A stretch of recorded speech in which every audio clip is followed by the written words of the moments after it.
A child cries out in agony, a wail of loss that is so rarely felt as an entire world shatters, a feeling of total isolation as death becomes the thing propelling your life forward. In that moment, clutching onto the last remaining pearl of that life so quickly taken away from you, the darkness starts to creep in for the very first time. The idea of vengeance, the thoughts of what you would do if this ever happened to anyone else. All you feel is alone and scared until a hand reaches out, someone who has been there, someone who knows they can help, someone who knows exactly what that fear feels like and has made it their mission to bring that fear into the lives of criminals, into a war that has no end. And now, you've officially been drafted. This pain, this shared trauma is a bond that unites Batman and Robin. Two orphans always crying out for the lives they will never get to have. But Robin is different than Batman. Robin has the potential to become something more, something better. But also, Robin complements Batman in ways that are hard to describe to a modern audience because the last time we got to see the dynamic duo be together was in a movie most people really don't want to think about. I always apologize for Batman. I thought at the time this was going to be a very good career move. It wasn't. Robin is not the child lock being put on Batman. It is the next step in the evolution of character. And now, rumor has it, we might get to finally see this again as it's being reported by a reputable scooper. We're going to see Robin in Matt Reeves' The Batman Part 2. And look, it's a rumor. Do with it what you will. But if that's true, man, am I so pumped. It's been a long time coming, and it needs to happen. And I want to stay pumped for all the news we'll be getting up until The Batman Part 2 premieres. I need to keep my energy up, and all that starts with a good diet brought straight to your door by this week's sponsor, Cook Unity. Cook Unity is a collective of chefs from across the country that deliver healthy, balanced, and incredibly delicious meals right to your door. Everything is cooked with real ingredients. Nothing is ever artificial. And the specialty chefs that Cook Unity works with offer a wide range of meals with 7 different dietary preferences like vegan, paleo, and gluten-free. Go on an adventure with your taste buds as the meals made focus on flavor and inventiveness so you can have the best meals possible. Everything is made fully cooked, so all you have to do is heat them up and they're ready to go.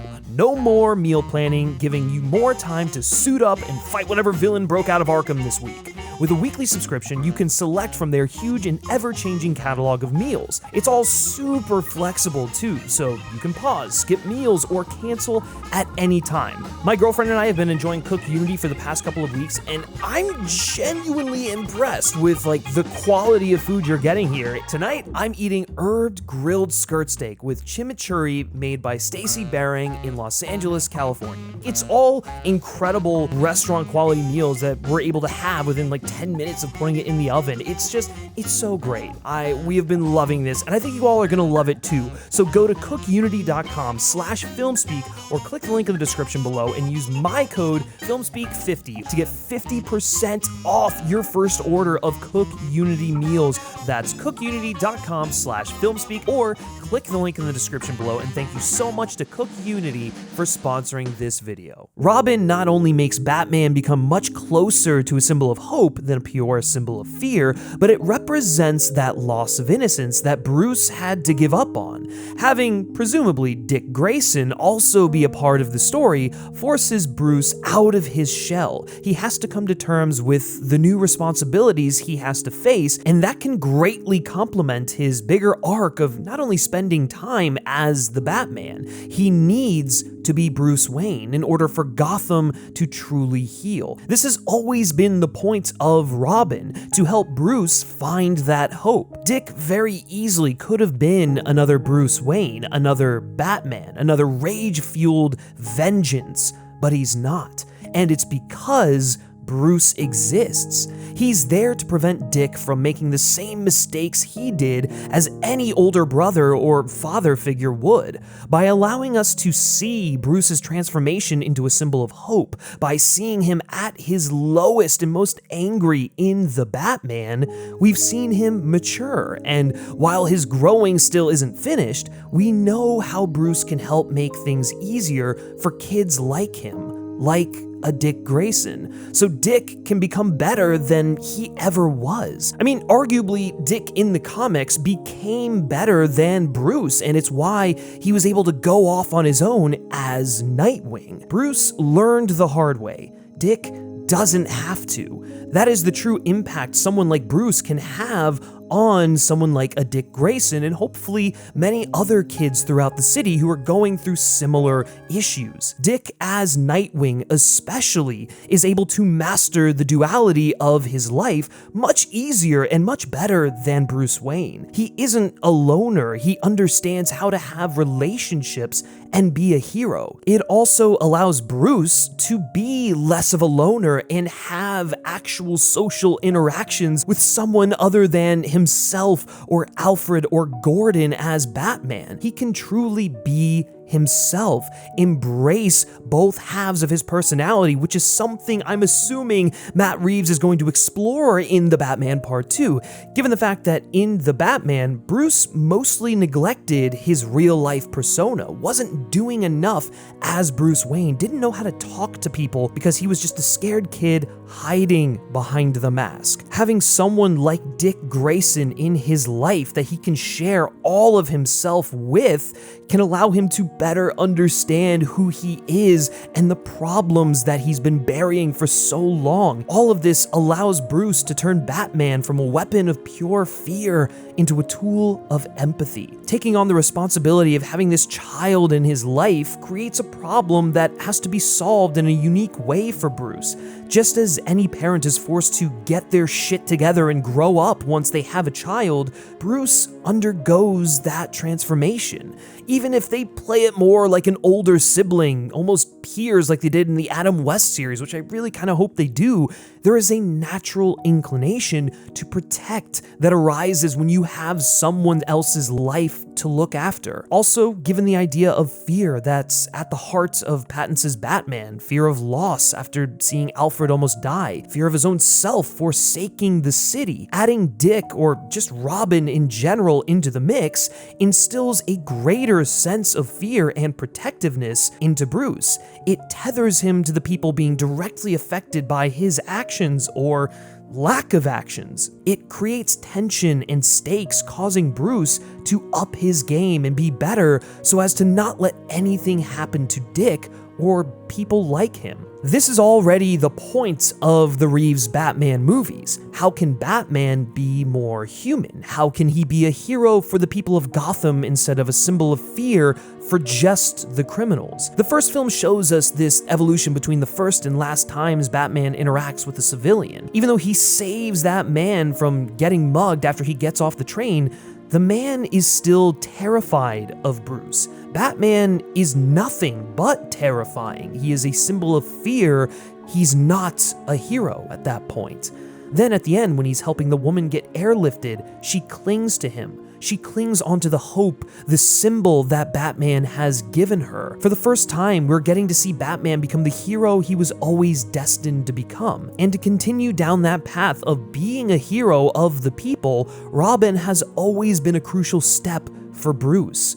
In the original Batman comics, if you can actually believe it, Batman killed people. He carried a gun and didn't care what happened to his foes. But once Robin was brought into the fold, he stopped. His values became what we know Batman to carry today. The rumors have said that they're sort of reinventing the origin of Dick Grayson. I'm sure many people know the origin of Robin, but since there's like a million Robins out there, here's a quick refresher, especially for Dick Grayson. Dick was a circus acrobat with his family. They performed every night at Haley's Circus as the Flying Graysons.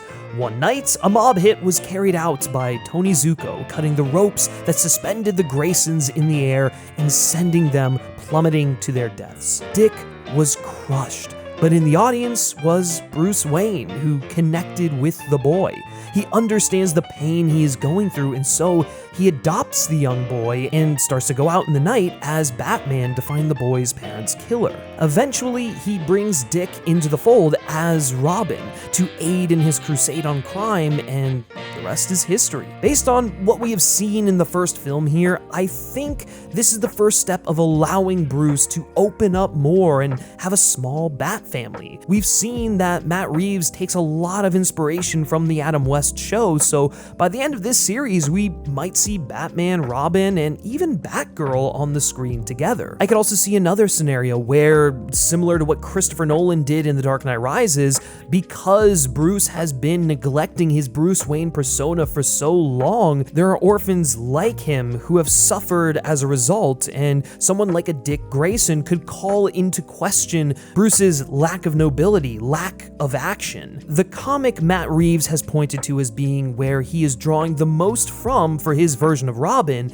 is Batman Dark Victory, a sequel to The Long Halloween, furthering the story of Two-Face. This story makes sure to draw parallels between the death of the Waynes and the death of the Graysons, but other than that, it's a pretty faithful version of the Robin origin. But we've seen this before. It's not much of a reinvention, and honestly, that's fine by me. The origin story of Robin is iconic for a reason, and within the world of the Batman, it doesn't feel out of place. In fact, in Dark Victory, the mob is directly tied to the death of the Graysons, and the story is dealing directly with the power struggle of the two mafia families in Gotham, the Falcones and Maronis, after the death of Carmine Falcone, an event we saw in The Batman. This war is obviously going to be fleshed out a lot in the upcoming Penguin show, but the power struggle is going to play a role in the sequel. They could do something a bit different and take inspiration from other Robins in crafting this world's Dick Grayson.